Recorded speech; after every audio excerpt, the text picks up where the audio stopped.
This is your City Council Roundup, a recap of what's happening at City Hall with John Ongaro. The views expressed in this program are solely of those of the host and not necessarily those of the radio station or its partners. Well, after the 6-hour marathon last week, we couldn't possibly have another marathon this week, could we? Oh, come on, you know them better. Of course we can. And we had more twists last night than your favorite Netflix mystery. It was must-see TV, a perfect way to spend another 5.5 hours on a Monday night. So away we go. Last night we started on time and a little out of order. First, a public meeting of City Council started prior to the Committee of the Whole. On the agenda, zoning bylaws. Of course, the entire city was on the edge of their seat for 1091 Central Avenue that came forward. A large format retail warehouse with gas station and garage being proposed. As you know, over the last month or so, it was brought to the public for feedback. There were 79 responses to it all, 17 against the proposed zoning change and 62 for the development. One of the councillors questioned the proposal and asked what the tax revenue would be for this massive new development. The answer, a shocking amount, far more than I thought it would be. But the answer, $1 million annually generated in taxes, employing 370 people. One of the other surprising changes is yet another set of traffic lights on Golf Links Road. That's right. Golf Links Road will have 3 sets of traffic lights in 550 meters between Central Avenue and the Harbor Expressway. And I thought we were trying to get rid of traffic lights. We can all easily anticipate what the traffic will be like on Golf Links Road when this is all done. The residents of Golf Links and surrounding homes are feeling it too. They came forward to say they are already having issues getting onto Golf Links, and this is only going to make it worse. Others had issues with emergency vehicle access and even water runoff into the McIntyre River. With those speaking up about the project finished, it was time to get to the vote, and the city rejoiced.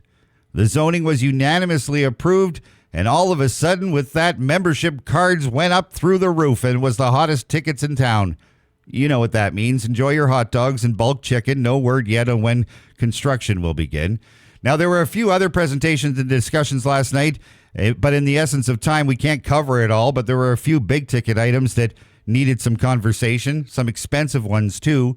Next up, bring on the Roundabout. Infrastructure and Operations Department revealed last night that the reconstruction of Cumberland Street from Tupper Street to McVicker Creek, including a new roundabout at the intersection of Cumberland, Water, and the Marina Park overpass, faces a budget shortfall.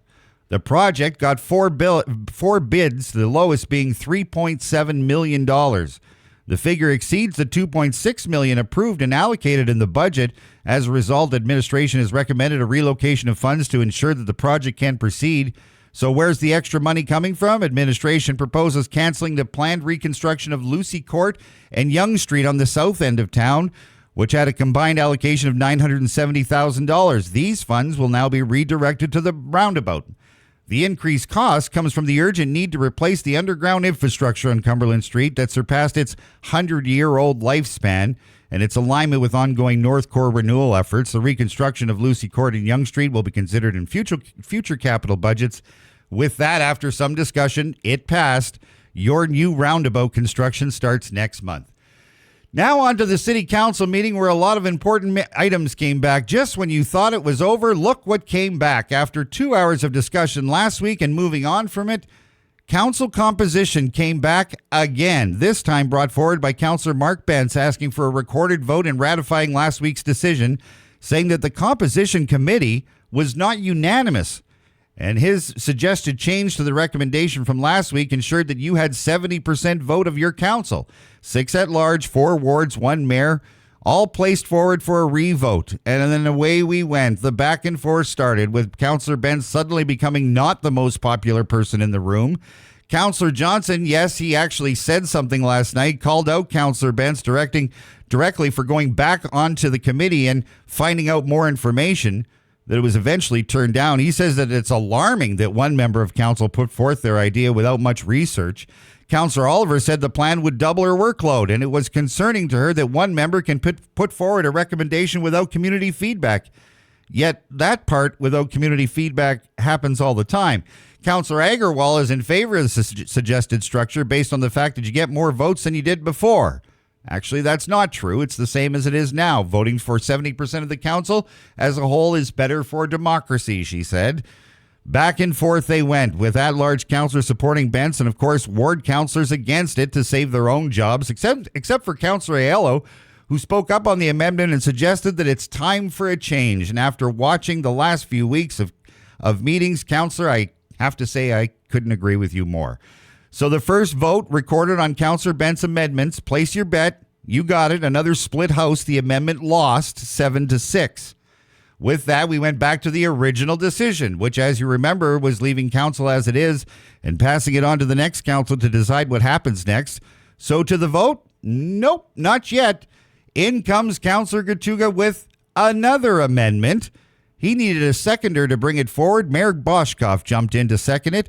Gertuga's suggestion, how about this? How about we have 9 councillors at large, a deputy mayor and a mayor, and call it a day? Now keep in mind that 6 people and administration did over a year's worth of work and brought forward their recommendations. Now we're just throwing out ideas like that didn't happen, and again suggesting that we know better than the committee. So why not try this new suggestion? Well, because it's ridiculous. And another round of discussion ensued, with more back and forth about democracy and subtle and not so subtle shots at Councillor Bentz for bringing the discussion forward in the first place. At one point, prior to the vote on the amendment, Councillor Hamilton, with the whole discussion, suggested this was irresponsible government. Well, that struck a nerve, and Councillor Gertuga found multiple opportunities for the rest of the night, firing that back at him. So off to the vote it goes. Gertuga's latest amendment, it went down in a blaze of glory with only him and the mayor in favor of it. So now what? Well, with these 2 amendments losing, back to the original motion we go. And a resolution for ratification. That is one, to dissolve the composition committee and leaving things as they were. This time, a slight change in the voting. This time it lost again, but this time 9-4. And with that, the year's worth of work by the committee is over, and your council wanted no part of change and avoided any risks of competition in the next municipal election. No change to your lopsided wards, no use of the newly drawn ward boundaries that took a ton of time with equal representation of the city. Nothing changes. Because you've been getting elected for 10 or 15 or 20 plus years, why would you ever vote for a change? This will be for the next council to bring forward, if ever. An unfortunate waste of time and energy brought forward by your council and 2 years later killed again by your council. They asked for it, approved it, and then threw it away. We've seen this before. So everywhere, over 4 hours into the meeting, and here comes the temporary village ratification. Now try to follow along here, because what happens next might make your head spin. It certainly did mine. Once again, the experts and hardworking admin team was there to answer questions. Remember, they've been sent back to work a bunch of times to rework their recommendations. So away we go. First on the floor, the amended resolution for Cumberland Street as the location for the temporary village, as council decided on last week, and then sent it back to administration to figure out. But wait, Councillor Trini has an amendment to the amendment. She's asking to defeat Cumberland Street location because she wants to present another location, Cam River Park, where an encampment already exists and has for several years. Now remember how this went? First it was Mile Street, then it was the Conservation Authority land on Fort William Road. We said no to those. Now we're on to Cumberland, and we're about to say no to that too, even though we moved it forward last week. Keep in mind that $2.8 million in funding is on the line. If construction doesn't start by early July, we'll lose the money. So to say we got to get moving on this is an understatement.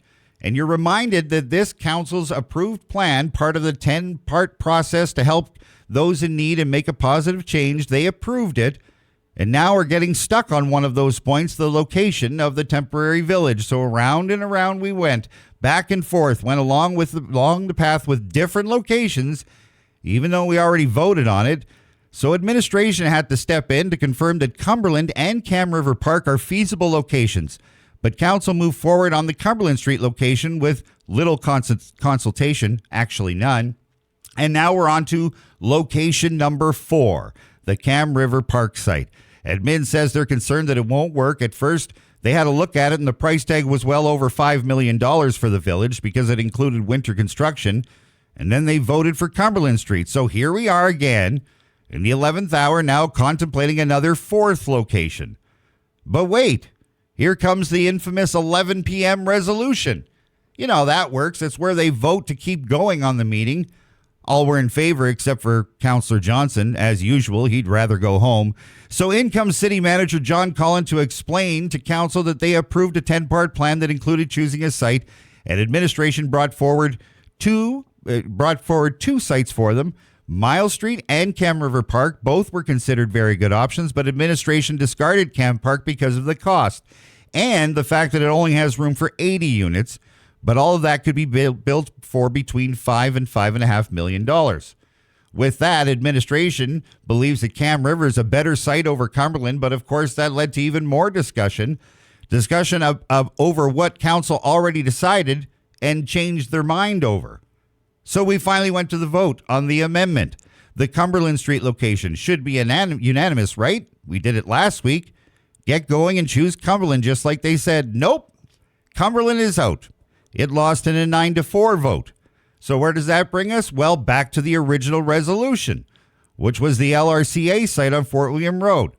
And then in comes Councillor Trini's amendment to the amendment to ask administration to compare and choose the best option between the Cam River site and the LRCA site and bring back a final recommendation again on April 28th. That, of course, started more back and forth. But first, the 12 a.m. resolution in the meeting. You know how that works. It's the resolution to keep going or to stop. All were in favor of moving forward, except for Councillor Johnson. He didn't vote because he'd rather go home. So with the resolution on the floor, more discussion, and finally a vote to move forward on Cam River Park and the LCRA site for the best option. That vote passes 10-3. Now we were done at 12:08. 5.5 hours last night, 13 hours of meetings over 2 weeks. A ridiculous amount of time to repeat ourselves, to flex our muscles, to bully one another, to change our minds, to send administration scrambling again, and to just about run out of time on $2.8 million in funding. Why? Because this dysfunctional council once again proved a couple of things last night. The embarrassment of the temporary village discussion where your councillors couldn't even understand the process and what they were voting for last night, that then led to accusing each other of being irresponsible and went in circles because they weren't paying attention. Councillor Agarwal joined the discussion while driving last night, on camera, while driving, to ensure she said her piece. Do we need to discuss what's wrong with that? Week after week, this group gets more bizarre. Week after week, we change our minds and put our administration into a wild goose chase just trying to keep up with their flip-flopping decisions and lack of accountability. No matter where the temporary village goes, it will be the wrong decision for many. That's just how these decisions go. But this council, terrified about making a hard decision once again, put on a display of their lack of accountability for their previous choices and decisions, but moreover proved once again, this time at a whole new level, that working together to make the right decisions and working together for what's best for the city is not their priority. Grandstanding, bickering, and changing their mind, all the while trying to ask administrators to do hard work only to throw it away, seems like to be the new theme for this group. Over the last year, they keep doing it over and over again. And if they keep it up, this won't end well. I can't keep suggesting this, but if this group doesn't start leaving their egos at the door and start making decisions and sticking to them, they will all have mud on their face by the end of this term. Thankfully, there is no meeting next Monday night, but next Tuesday, a special edition of the Roundup.